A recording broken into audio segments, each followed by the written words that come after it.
I was 14 and I liked to read. I had liked to read since always. I can't remember my fetal days, but I'm told that I was read to while I was still swimming in my mom's belly, my ears so eager to listen to the stories I was being told that I defied the laws of physics and understood everything underwater. I was born 1 month earlier of what biology dictated. I'm pretty sure I was just in a hurry to go out and find more stories, and it wasn't like I even needed this prenatal reading. If you chop down my family tree, your axe would be buried under thousands of pages. My grandfather was a writer.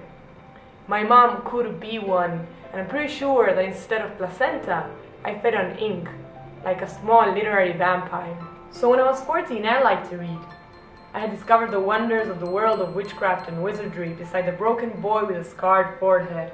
I'd spent 10 years fighting alongside the Greeks back then, when swords were unsheathed for an apple and a woman. I'd follow the mastermind of the battle in his odyssey back home, and I would feel all of their fates tattooed somewhere inside of me.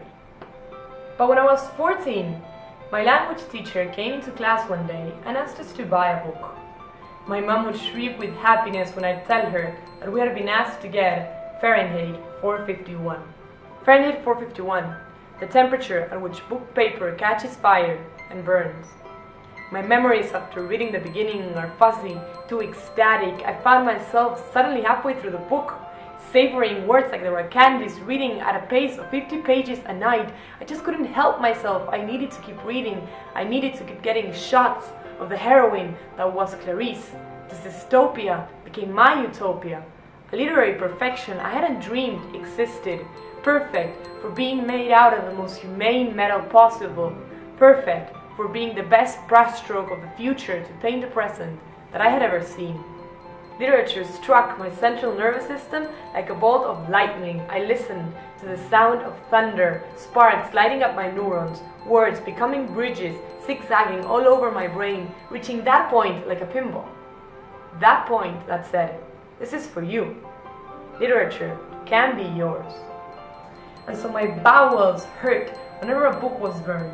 And it wasn't just my mom's words echoing in my head, "Take care of books, they ache when you're rough to them." It was that I finally understood what a book really was. Not the object made of paper, ink, and cover, but the living organism made of fiction, words, reality. Farenheit 451 became the temperature at which my teenage mind burned. The man behind the work drew me in, wrote me in. He tempted me to devour the golden apples of the sun and the silver apples of the moon, to roam through the body of a tattooed man with pictures that came to life, to understand the workings of the machineries of joy, to travel to Mars and beyond, to sail through the infinite galaxies that other authors had read, because this was only the beginning, only the first date in the greatest love affair that I have ever lived. Suddenly, a whole bookcase with beating worlds in it unveiled. A book was dusted off, and a life was lived. This science fiction novel is the founding brick of a lot of what I am today. It is the pen that wrote this. These things never die, not at 91, not ever. So thank you, and farewell.